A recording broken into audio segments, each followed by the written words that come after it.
I'm Charles Whitman. I'm 85 now, a retired railroad man living out here on the edge of Cedar Falls, Iowa, and I can still remember the moment it all came back to me, crisp as the morning frost on my porch rail. It was the smell of mint tea drifting through that old kitchen window, mingled with the faint crackle of my radio station KC-Fi, playing some dusty tune from '68.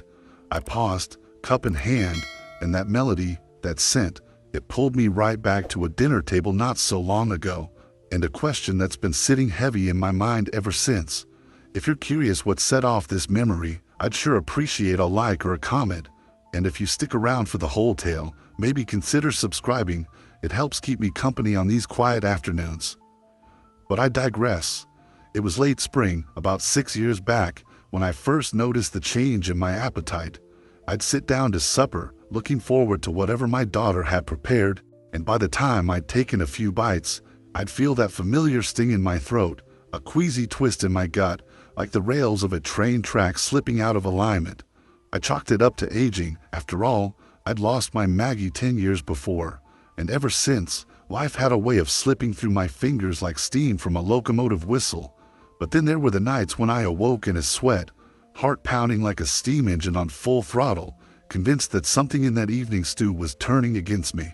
I'd glance at the empty chair across the table, where my daughter, sweet Emily, would normally sit, but she never joined me for those meals. Instead, she'd hover in the doorway, arms crossed, eyes distant. I told myself I was imagining things, old bones creaking, a mind off its tracks. But that night, I didn't just imagine.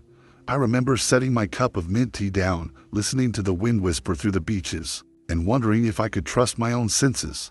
In that moment, I felt as though I was riding on a train with no conductor, barreling toward a station I couldn't name, and I had no choice but to hold on. And so began the story I can't shake, the story that's been sitting here in my heart, painting my days with doubt and shadow. I'm not asking you to believe me outright. Hell, I'm not even sure myself if Emily ever meant to harm me, but the evidence was there, in the way my body betrayed me after every dinner plate she laid before me, and in the tightness of her jaw when I'd mentioned feeling ill. So here we are, back at the beginning, with that scent of mint tea stirring up memories of a man who wondered whether his own flesh and blood had turned on him. And as the sun dips below the horizon, casting long shadows across my little garden, I find myself coming back to that feeling of unease, of wondering what truth lies hidden beneath the steam of my evening cup. It's a memory that refuses to let go, and I have a feeling it's just the first stop on a long, uncertain journey.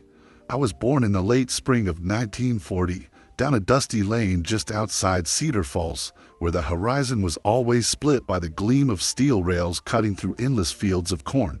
Back then, life moved at the rhythm of the trains, early whistles at dawn, the distant rumble that shook our clapboard house, and the steady click-clack that made you feel the whole world was in motion. I was the middle of 3 boys, scrappy as any lad you'd meet, with knobby knees and pockets always full of marbles and stray screws I'd pilfered from my pa's toolbox. Our front porch sagged under the weight of his old rocking chair, the one he'd sit in to sip sweet tea after a long day on the tracks, humming work songs in a voice as rough as gravel. Ma would hang sheets on the line, the breeze tugging them crisp and white, and we'd chase fireflies until our lantern oil ran dry. I remember summer evenings so hot the cicadas seemed to sing directly in your ear, and how Pa would fan himself with a battered newsprint, telling stories of far-off cities he'd never actually seen.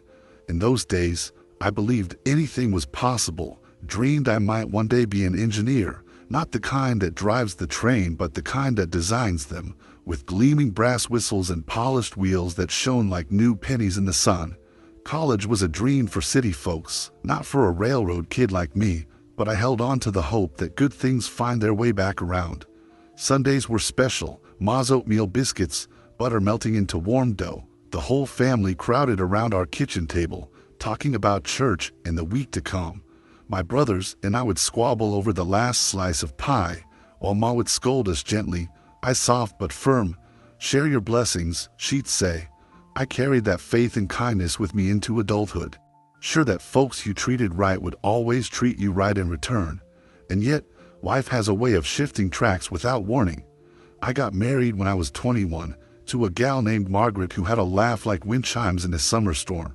We rented a small place closer to town, and for a while it felt like that porch and those endless fields had drifted away. I come home from my railroad job, grease under my fingernails, and she'd greet me with a pot of coffee and a fresh slice of apple pie. But that sweetness didn't last forever. Margaret fell just a few years into our marriage, and the light she carried dimmed too quickly. When she passed, our little girl Emily was just 3, her brown curls bouncing as she toddled after her mother. I did my best to fill both roles, but I was a young man with too many holes in his heart to hold another's grief. The world felt colder then, like the wind had learned to whistle a dirge through the cornrows. I leaned on my faith and kindness, and people's decency, but I found myself wondering if that kindness was enough when life turned harsh. I remember the day I took Emily to the fair in town, the smell of popcorn and horses mingling, the Ferris wheel lights blinking like fireflies in the dusk. She giggled when I lifted her onto the pony, small boots dangling in the stirrups, and for a moment, I felt as though the tracks that ran straight and true in my memory might still guide me home. But even that fleeting joy carried a twinge of sorrow, because I knew how fragile happiness could be. And it was in that bittersweet balance, nostalgia tinged with a gentle ache, that the seeds of my later doubts were sown. For I'd come to believe, as a boy, that goodness always circles back, and as a man, I learned that sometimes it circles back in ways you never expected. Now, when I sit here on this porch, mint tea in hand, that memory of the fair pulls me into another story altogether, one where the rails have strayed, where the tracks might lead not to safety, but to a bed of uncertainty I'm only just beginning to unravel. I can still see that afternoon like it was yesterday, the cottonwood breeze drifting through the open window, carrying the faint honk of freight cars down by the siding. I just stepped out of Dr. Harris's office, feeling like a locomotive that's lost its whistle, hands trembling, heart thudding louder than any engine I ever drove. "Mr. Whitman," she'd said, her voice calm as a Sunday sermon, "you're experiencing signs of early cognitive decline." My mind went blank for a moment, the linoleum tiles spinning beneath my feet, and I remember thinking, well, I'll be damned, does that mean I'm on my last run? Back then, I'd always prided myself on a mind as sharp as the steel rails I'd polished for decades. I'd built a career on knowing every bolt and bearing, every schedule and sidetrack, and suddenly I felt like a rusty nail nobody wants. I stood in that sterile hallway, the doors swinging shut behind me, and for the first time in my life, I wasn't sure where the next signal would lead. That was the day Emily came home early from college, something about a scholarship interview falling through, she'd later told me, but in that moment I just saw her standing in the foyer, suitcase at her feet, eyes wide and concerned. She'd wrapped me in a hug that smelled of lavender and disappointment, and I'd felt my stiff shoulders soften under her arms. "Papa, are you okay?" she'd asked, voice barely above a whisper. I gave her my best smile, a crooked thing if ever there was one, and said, "Just got a bit of news at the docks, that's all." Inside, though, I was churning like a steam boiler on overload. I'd always been the one taking care of her, teaching her how to bait a hook, how to read the timetables, how to keep her chin up when the world leaned in too close. Now she was the caretaker, her face pinched with worry, and I could almost taste the fear in the air between us. Later that evening, she set a skillet of her famous pot roast on the table, the gravy bubbling like a forgiving creek after a dry spell. I watched her from across the room, the way her hair flicked over her shoulder, that gentle curve of concern in her brow. I felt a stirring in my chest, something fierce and protective, and I thought I might be all right if she stayed by my side. But by the time I swallowed the first bite, I felt a cold twist in my gut, like the tracks had shifted under my feet. My palms went slick, and I had to press a hand to the table to keep from toppling over. Emily jumped up, her eyes wide as saucers. "Papa, you're sweating," she cried, grabbing my wrist. I forced a laugh, trying to brush it off, but something in her posture told me this was no mere upset stomach. She hovered over me, voice trembling, as I replied, "I reckon the doctor was right. My body's just slowing down." But even then, I caught a flicker in her eyes, an almost imperceptible flash of relief, as though she'd been waiting for just this moment to prove her point. I brushed it away, attributing it to guilt or shock. Still, sitting there under the glint of the kitchen light, I felt the world shift on its hinges. A new chapter had begun, one where I wasn't just battling age or memory. I was battling the notion that the person I loved most might be slipping poison into my life, drop by drop. And as I watched Emily carry the dishes to the sink, I realized that nothing would ever be the same again. The rails had taken a new direction, and I was headed into a station I never wanted to find. I just settled into my favorite armchair one evening when it happened, the first real sign that something was going wrong. I'd been feeling off for weeks, but I kept chalking it up to age catching up with me. Then came that night when I could barely stand, my legs buckling like old rail ties under too much weight. I remember gripping the arms of that chair so hard my knuckles turned white, whispering to myself, "Come on, Charles, pull yourself together." I wanted to believe it was nothing more than fatigue, maybe a touch of the flu making its rounds through town. But deep down, I felt a flicker of dread that I couldn't shake. The next morning, I found a note slipped under my kitchen door. A neighbor, Mrs. Halloway, offering to pick up groceries for me. Normally, I'd wave her off and say thanks just fine, but that day I let her in. She bustled around, straightening my curtains, fussing over my mint tea like I was a child at her door. "You look frail, Charles," she said, fingering the rim of her teacup with concern. Truth be told, I hated feeling like a burden. I'd spent my life as a man of action, running locomotives, fixing broken switches. Now here I was, letting folks cram casseroles into my freezer as if I'd lost the ability to take care of myself. My pride twisted in knots, and I brushed her worry away with a tight smile. But her eyes told me she didn't believe a word I said. By then, the dinners with Emily had become a ritual I both dreaded and anticipated. She'd show up exactly at 6, set the table just so, the silverware gleaming under the kitchen light. I'd watch her from the living room, my heart pounding in my chest like a piston stroke. I'd think, "Here we go again," and force myself to stand and walk into the kitchen.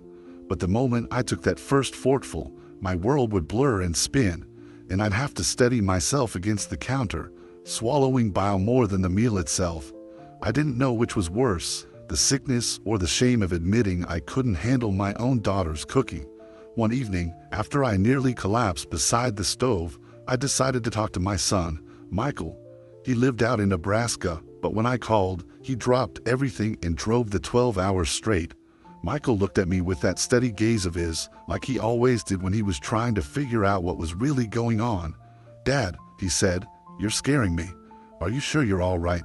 I wanted to tell him the truth, that I suspected Emily might be doing this on purpose, that maybe she'd been slipping something into my meals for years.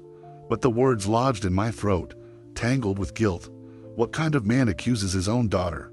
I mumbled something about indigestion and aging and watched his face crease with worry and confusion. He stayed the night, brought out old family photos, told stories about Ma and how she chased the three of us boys around the yard with a broom, laughing. For a fleeting moment, I almost forgot my troubles. But when he left the next morning, I felt that old ache return, sharper than before. Meanwhile, the neighbors began to whisper. I'd see glances when I went for my mail, hear hushed conversations when I walked past their porches. No one accused me outright, but the suspicion hung in the air like humidity before a storm. I found myself dreading every trip outside, my shoulders hunched as if I could make myself invisible. Inside, I wrestled with fear and shame, fear that I was losing my mind, shame that I couldn't protect myself, shame that I couldn't bring myself to call the police on my own kin. The dilemma gnawed at me. Should I trust my instincts or forgive Emily again, cling to the hope that a father's love could bridge any distance? Every night, I lay in bed listening to the creak of the floorboards, wondering if the next step might take me straight off the rails. And so, the simple act of sharing a meal, the heart of every family gathering, became my greatest trial, a test of courage I never saw coming.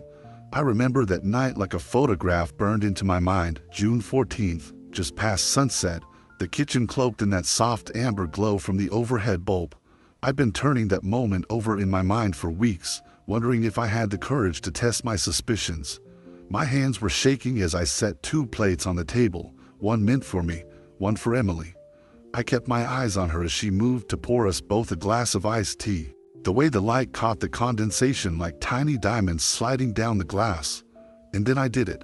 I swapped the plates without a word, sliding her portion in front of me and mine in front of her. Time seemed to stop.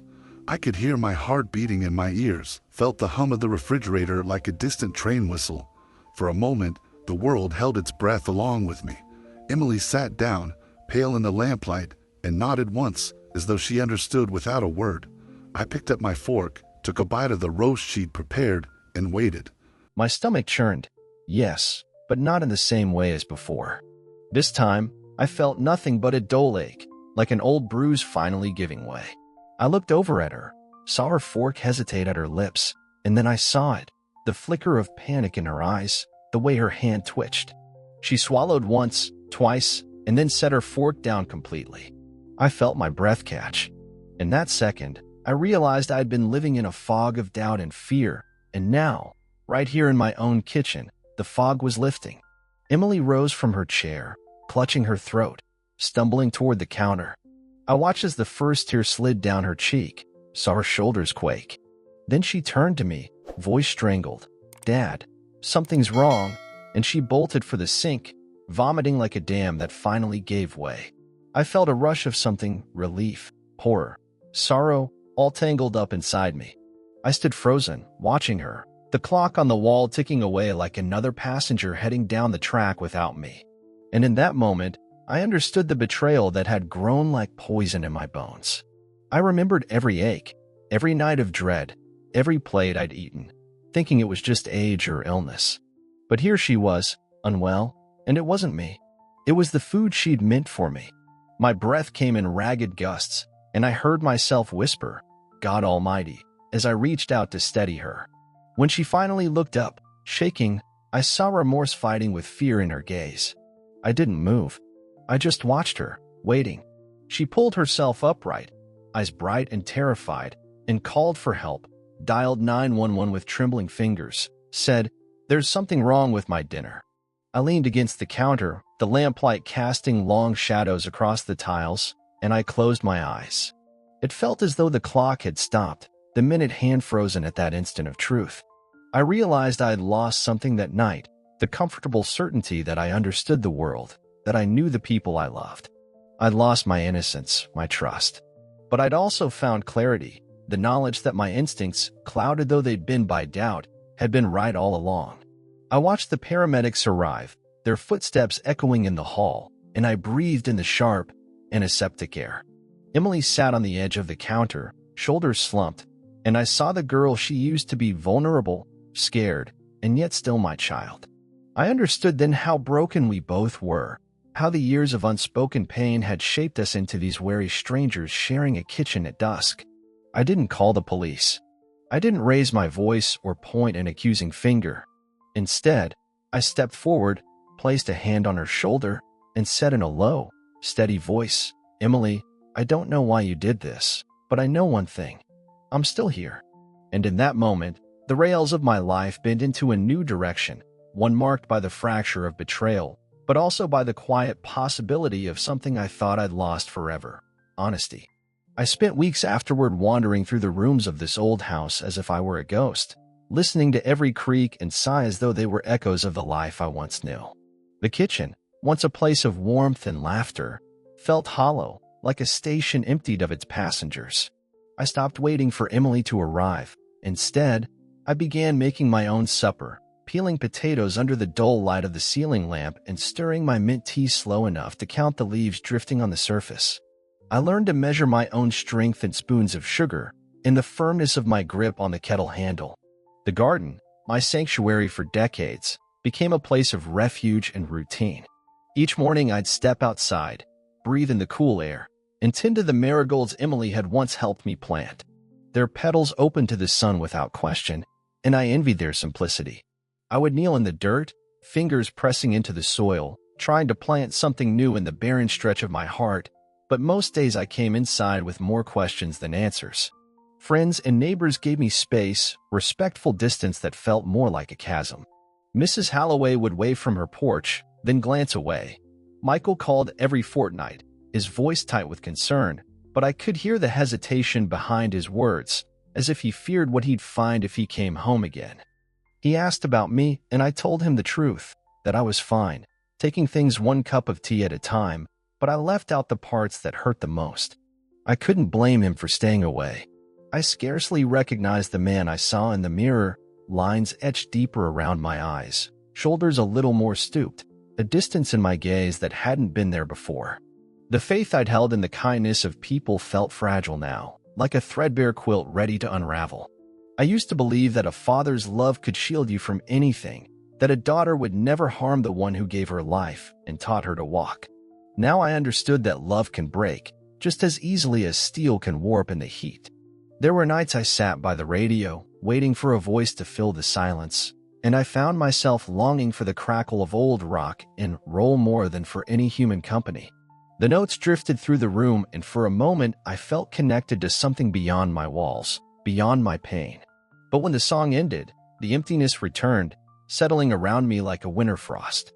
I'd pour another cup of mint tea, settle into my armchair, and stare at the mantel clock as if willing it to turn back time. Sometimes I'd open the drawer where Emily's porcelain plate used to sit between ours, the one she'd painted in her childhood with daisies and little blue birds, and I'd run my finger over the chipped edge, feeling a pang of longing for the girl who once sat beside me without suspicion. I kept moving forward because there was nowhere else to go. I filled my days with chores, the ritual of caring for the house, the garden, my own body, and in that routine I found a measure of peace. The ache remained, a constant companion reminding me of all I'd lost, my certainty, my trust, and the simple joy of sharing a meal prepared with love. In its place grew a wary acceptance, a knowledge that I must rely on myself, and that the tracks of my life had shifted irrevocably. I no longer expected kindness from others. Instead, I sought it in the steady click of my teacup against the saucer, in the resilient bloom of my marigolds, in the softness of memory when I allowed it to come without warning. And though the house felt larger and the nights colder, I discovered a quiet strength in the silence, as if the stillness itself had something to teach me about endurance, about finding warmth in solitude, about tending one's own soul when all else has fallen away. I hadn't expected much when I stepped outside that morning, just another ritual walk to the mailbox, hands tucked deep in the pockets of my cardigan, mint tea still warm in a thermos tucked under my arm. But there on the gravel path sat little Ruthie from down the street, her bicycle wheels tangled in the tall grass, tears glistening on her cheeks like dew. My heart tugged me forward before my mind caught up, and I dropped to my knees in the dirt beside her, careful not to startle her more, and asked if she was all right. She sniffled, pointed at the twisted chain, and I could see in her eyes that she needed more than just a fix to her bike. She needed someone to remind her that things could still be set right. I reached into my pocket for my penknife, my old railroad tool, the one that's never left my side, and with slow, deliberate care I loosened a wheel, coaxed the chain back onto the gears, greased it with a dab of oil I keep in my toolbox, and lifted her bike back to its feet. She watched me in wide-eyed silence, then offered a shy smile and said, "Thank you, Mr. Whitman," as though my name alone carried some reassurance. When she pedaled off, humming to herself, I felt a small spark kindle in my chest, an ember of purpose I thought had died with so many broken hopes. That afternoon, I found myself in the garden, not out of habit, but because I wanted to plant something new, a patch of bright sunflowers along the fence where Ruthie would pass each day on our way to school. I worked the soil with bare hands, the earth cool and honest, and with every seed I tucked into the ground I felt a stitch in the tear that had hung heavy in my heart. Over the next few days, I started checking on that flower bed as if it were a promise I'd made to myself, and to that little girl, to believe that life still had room for growth.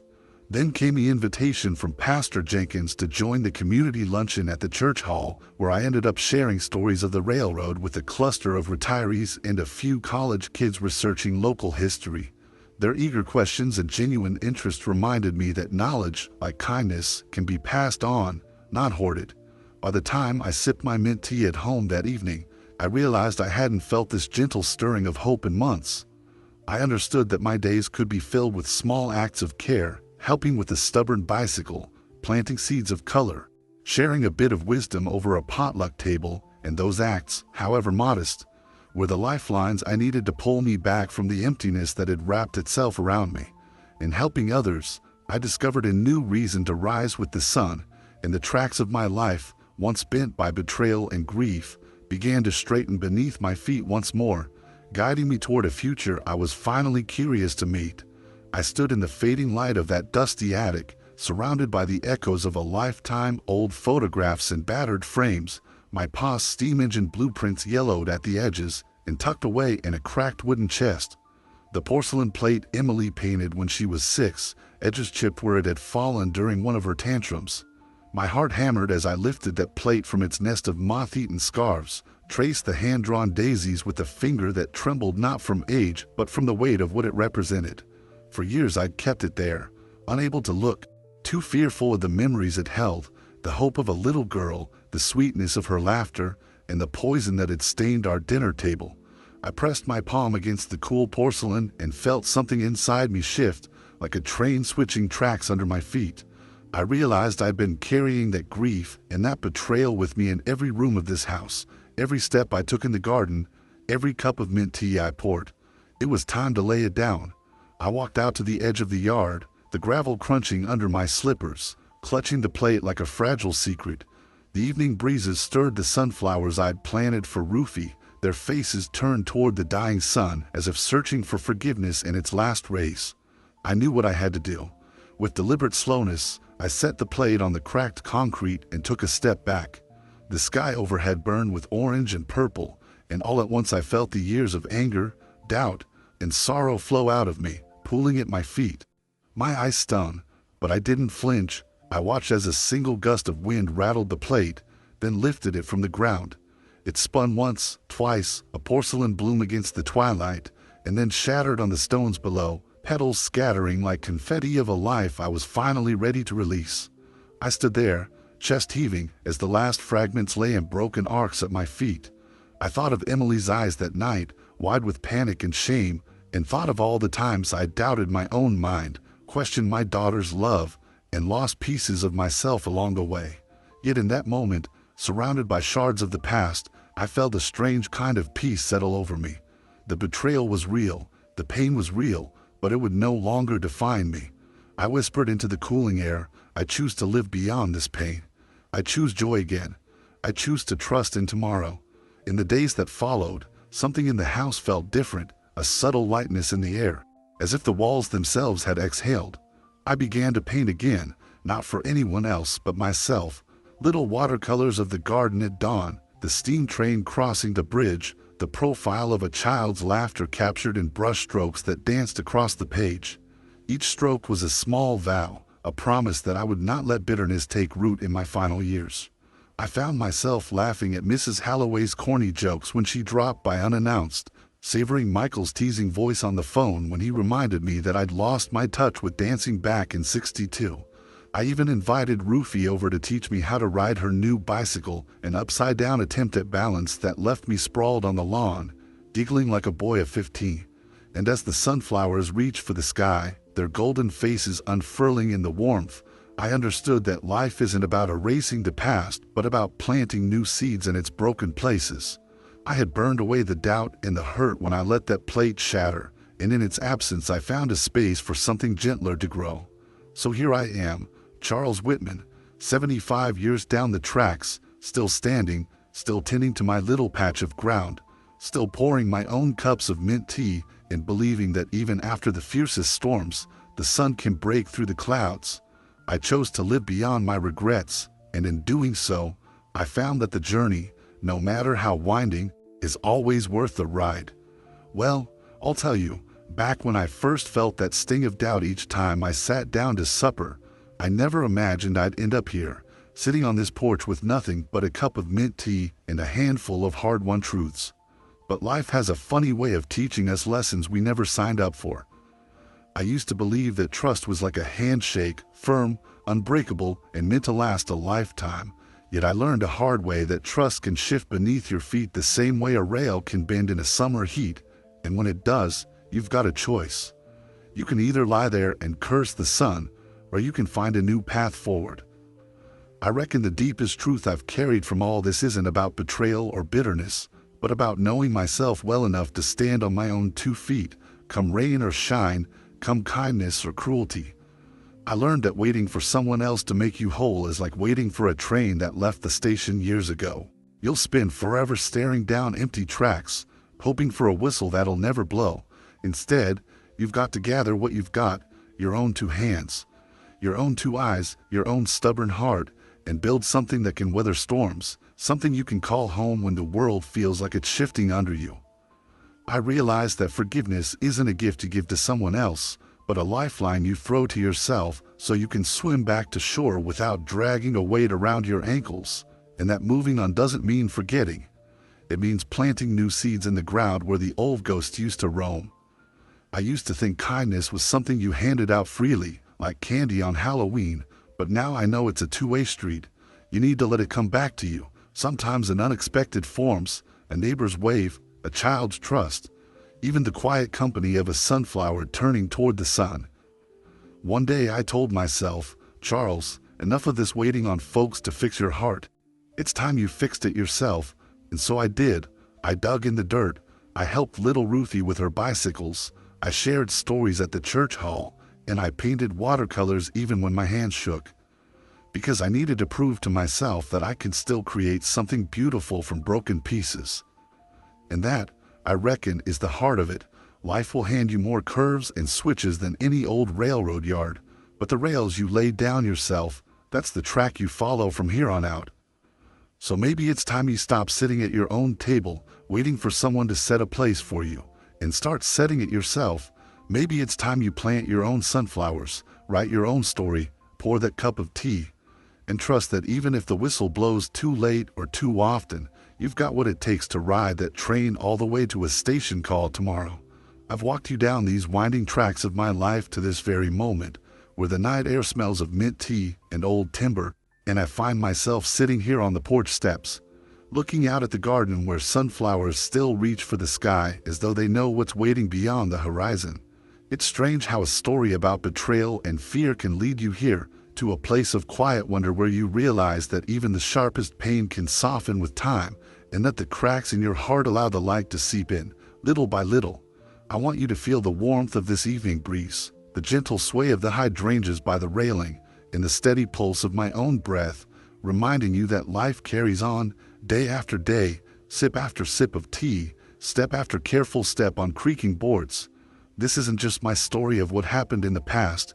It's a reminder that the same questions I asked myself back then still echo today. Can you forgive even when trust is broken? Can you find yourself again after the rails have shifted beneath you? I believe the greatest gift we give ourselves is not to forget the hurt, but to learn how to keep moving forward anyway, planting new seeds of hope in soil that once held only roots of sorrow. And so, dear friend, I ask you now, as the sky turns from lavender to indigo, do you think true love should always come back, like the whistle of a distant train returning home? Sometimes, when the moon is high and the world is wrapped in its silver hush, I swear I hear her laughter carried on the wind, and sometimes I think she still remembers the sound of my voice calling her to supper, even if neither of us dares to set a place at the table again. That lingering echo of love, of loss, of possibility, that's what I hope you take with you. May it stir something in your own heart, a spark of courage to face whatever stations lie ahead. Because in the end, it's not about how many times the tracks derail, but about the strength to lay new rails, one piece of this moment at a time, and to believe that the journey, however uncertain, is always worth taking.